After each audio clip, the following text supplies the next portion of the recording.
शासन ग्रहण गरिदिन मैले अनुरोध गर्न चाहे।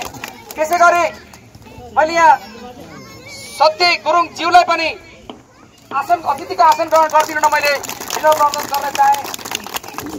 र मिडियाकर्मी साथीहरू पनि हुनुहुन्छ भने यथास्थानमा आसन ग्रहण गरिदिन अनुरोध गर्न चाहे।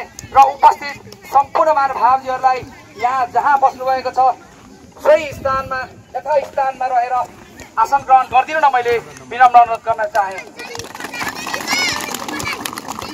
आजको यस कार्यक्रम केका निम्ति केका लागि किनभने कौतूहलता सबैमा लागेको हुन सक्छ।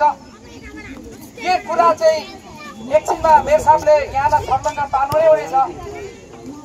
हामी मेयर साहबसँग हाम्रो ठाउँको विषयमा हाम्रो ठाउँको समस्याको बारेमा पनि अवश्य जानकारी गराउने नै छौँ। हामी बोध गराउने नै छौँ। र सबभन्दा पहिले चाहिँ